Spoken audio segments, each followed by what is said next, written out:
Hello everyone, I'm the FC and this is Blue Lions TV. Breaking news, you guys, Antonio Conte has been sacked, but it hasn't been officially announced by the club just yet. It has come out though, you guys. Carefree Youth on Chelsea Twitter was the first to break and announce that today's training session was called off. Now, immediately when I heard that news, it did tell me that, you know what, there's probably a massive chance that Conte is about to be sacked, because why is the training session called off? That wouldn't be the case. He's been taking over them since. And it just immediately told me that his sacking is coming now, you guys. It was reported at 3 p.m. today that Conte had been sacked. Wait for the club's official announcement. And you guys, Antonio Conte is going to be receiving a 9 million compensation package.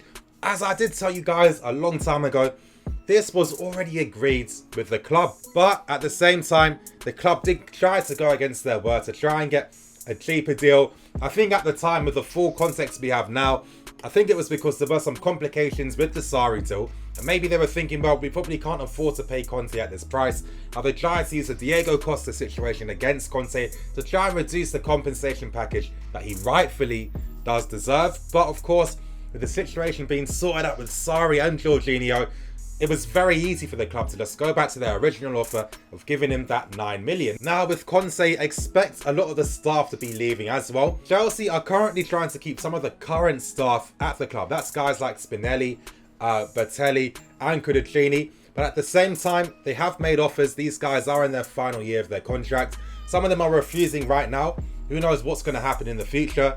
But of course, the club are already preparing contingency plans in case anything does happen, especially in regards to Cudicini. Now, I'm hearing that Hilario could be getting promoted within the goalkeeping role. And there's also talks of, obviously, Lolicon coming back to obviously have a more prominent role when it comes to the goalkeeping situation. But when it does come to the Lolicon situation, I'm hoping to get 100% confirmation and clarification later on, which I will release in another video to let you guys know what's actually happening. But you guys, how did Conte get in this situation where he did end up being sacked by Chelsea? You guys, of course, there's been some good moments and there's been bad moments from Conte. Of course, with the good, we can't forget helping us to win trophies. Of course, the league, obviously the FA Cup as well. For me personally, I think the best thing that Conte did for Chelsea was persuading N'Golo Kante to sign for us, because this is one of the best midfield players in the world. And, you know, really, at the stage we were at, we shouldn't be able to get a player like that. Let's not forget too, some fantastic moments as well. Big wins over Manchester United. You know, great wins too over Man City as well. And let's not forget some fantastic performances as well, like the Everton 5-0 win, which is probably the best football that we did play under Antonio Conte. And of course, you know, his ideas at the time helped the team. Unfortunately, especially during the beginning of last summer, things went downhill. It started with Diego Costa leaving, and then it continued with a lot of players being frustrated with the training sessions in particular. You know, these guys aren't playing with the ball most often. Everything's shadow play, defending off the ball. It's all about the focus on positioning at all times. And obviously, players weren't happy with the style of football being played. I mean, you got to get into the perspective and the mindset of Eden Hazard, Fabregas, Rudiger, etc., etc. You know, these guys are fantastic on the ball, fantastic technical abilities. And when you're telling them to play without the ball, when you're telling them to obviously defend deep and obviously not play to their strengths and play to what made these players what they are in the first place, naturally after a while, you are going to start to get issues. And we got many hints towards the issues that were currently happening between the players and with Conte. Hazard himself came up with a lot of subliminals talking about the fact that he didn't enjoy playing without the ball, especially in those games against Barcelona. Really, and Hazard also jokes around at the fact that they don't understand why Conte doesn't play them both together, because when they play together, they find it very easy to do the things that they do. Of course, Fabregas has made comments and quotes in regards to obviously not playing the right type of football. Rudiger has come out twice in interviews talking about that. He doesn't understand why the team sits back for no reason. And basically, you guys, the players didn't trust the system, they didn't trust the tactics, and they didn't trust the training sessions either. I mean, obviously, it's a recipe for disaster when you add all of these things together, and Conte didn't really do much to help with things.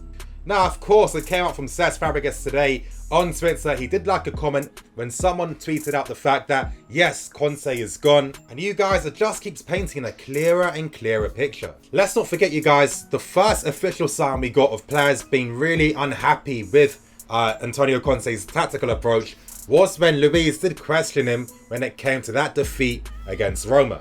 Now, you guys, I did release a video at the time explaining to you what exactly did happen and how the conversation went down in the changing room. And yes, David Luiz questioned the fact that why was Cahill playing on the left? He should play on the right hand side. And from then on, that was when Conte used that against David Luiz, and that was how they got into their arguments. That's how Luiz was out for the team for a while, etc, etc. Of course, we know Luiz is a very popular figure at Chelsea, and let's not forget another popular figure was Diego Costa. Another situation which Conte handled very, very poorly. Now, yes, during the time last year in January when reports were coming out that Costa could potentially go to China, again, nothing was very formal. The talks were very informal conversations. You guys, it's common sense. If a party comes to you offering you a crazy amount of money, you and your agent and representatives are gonna listen to what the offer's gonna be. That doesn't mean you're gonna leave the club. It's just part and parcel of what you do. For example, let's say hypothetically you find out that, okay, this Chinese club want to offer me X amount of money. You can then take that back to the club and you can be like, yes, I want a new contract. I want to earn more money. Now, you guys, after that controversy in January, it was coming out that Costa was going to be signing a new contract. Now the first person to break that story was Johnson from the Evening Standard. Everything was in place for Diego Costa to sign a new contract at the end of that season. And you guys, this is where Conte came in to change things up. Now, of course, the board need to take some responsibility as well, but at the same time with the board, all they really care about is money most times. And this is why Diego Costa was very dumbfounded when Conte sent him those text messages when he was away with the Spanish national team, because he thought that he would be signing a new contract extension. It was in place. But you guys, it was Antonio Conte that put pressure on the board, telling them, you know what, I don't want to work with Diego Costa again. It could have come down to a few things like personality clashes. Yes, Costa can be a bit of a man-child at times. Maybe after a while, that does become a bit grating. But I also think too, giving the benefit of the doubt to Antonio Conte, he was looking at the striker thinking, I could get a striker that naturally complements his system even more. And I think that he took the hard decision of sacrificing Costa to try and bring in Lukaku, because at that time Lukaku was available on the market. Chelsea had been talking to him for a while and it looked like the deal would be done. Let's not forget, you guys, Conte was a fan of Lukaku when he was at Juventus as well. And you can't forget, you guys, he's a popular figure with the players. Do you think the players are naturally going to be happy with how Costa was treated and how he left the club? Of course not. But you guys, other than the footballing aspect and the system aspect, one of the main issues that Conte had was his personality. Now, this is something I've been hearing about a lot. Expect me to release videos later on in the future, getting into depth and getting into more detail to provide you guys with greater context. But, you know, he was a very difficult figure, a very fiery personality as well. Sometimes you wouldn't understand what you were going to get from Conte on a particular day. Now, of course, you guys, what should have really given you a hint towards his character and his personality, I mean, number one, you should do some research into his time at Juventus and the terms in which he left. Of course, he basically did abandon Juventus because he was displeased with the fact that he didn't feel the Juventus board were fully backing him in the transfer market. Of course, Juan Cuadrado was a big turning point, and Conte left saying that this is all he could do with the squad. So it was quite ironic when Allegri took over, basically having the same team with just Morata in it, that he took that current Juventus team straight to the Champions League final. But even then, his relationship with the Juventus board was very bad. They ended things on very bad terms, and obviously that had long-lasting effects, especially when it came to the Alexandro negotiations. But it was Conte's relationship with the boards that really didn't help matters at all. Now, he was very demanding about what he wanted in the transfer window. He wasn't as respectful with players as well, especially when it came to how he treated Nathaniel Chalobah, and also some of his professional behaviour when it came to working with Michael Emenalo. Now, you guys, as I keep mentioning every single time, during the summer last year, that was when there was a turning point at the club. Now, with Conte demanding players, he felt like he wasn't going to get supported in the transfer window. And he made that mistake which he made at Juventus. He tries to threaten to leave the club.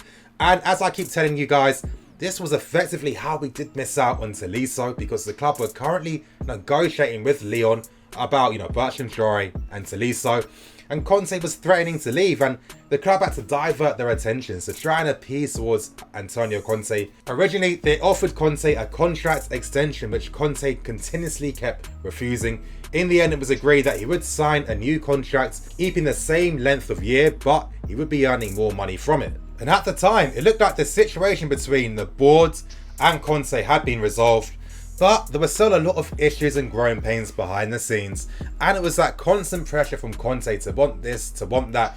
He didn't naturally fit the philosophy that the club did want from their first team coach. It's not the first time Chelsea have made this mistake. I mean, look at Jose Mourinho's second time at the club. So this is where I mostly blame the Chelsea board, because you have to expect what you're going to get from characters like this. I mean, just look at the way in which he left Juventus. I mean, do you really think that you're not going to expect a similar case situation at Chelsea? At the time, Chelsea didn't want to let Conte go because they weren't prepared to look for another manager. The Conte situation came out of the blue, so the club weren't preparing for something like that. But really, you guys, the club offered Conte that contract to keep him for a year. As I was just telling you, they weren't prepared to look for another manager. It's a very long process, as we've just seen throughout the summer. And this is where the penalty clause was put in his contract, where if he did decide to leave, he would miss out on his compensation package and he would pay a fine. Still, you guys, the relationship with the board didn't continue to improve. It was getting worse and worse. Constant disagreements, yes. January came, more disagreements when it came to players. Conte infamously came out to state that Ross Barkley was a great investment signing because he knew that that wasn't the type of player he wanted. Conte wasn't able to get some of the number 10 players or the big players like Sanchez that he wanted because, again, it was out of the club's price range. But you guys, one of the final nails in the coffin was down to Eden Hazard as well, obviously. He doesn't want to work with Conte. A few of the players didn't want to work with him anymore, and they threatened to leave. And from then on, the club listening, you know what? We already think this guy's going to be leaving already, but we definitely have to make sure that he does go, because we can't afford to potentially jeopardize the future of this club. And let's be serious, you guys. We knew this was happening for a long time. Back in December, when I first told you guys about interest with Paris Saint-Germain, and let's not forget his representatives were speaking to Barcelona the day before that second leg game. So he'd been looking for clubs for a very long time. As I keep stressing, that contract was only offered to just keep him here for another year. So you guys, it looks like the suffering is going to be over. Conte has left. I mean, here's the thing, you guys. I'm very good at separating, my thoughts on him personally and his football. Here's the thing. I don't know if the situation was fully at 100% from his perspective. I can only report on the things that I have been told and what's been coming out as well. But there is no doubt that he is a fantastic manager.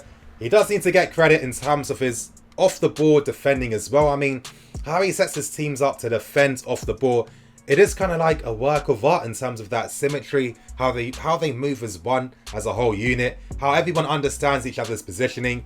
It is great to see, but at the same time, negatives as well. The football isn't very good. It was too pragmatic, falling out with players, demanding too much in the transfer window, not being flexible, fiery personality, a lot of difficulties as well.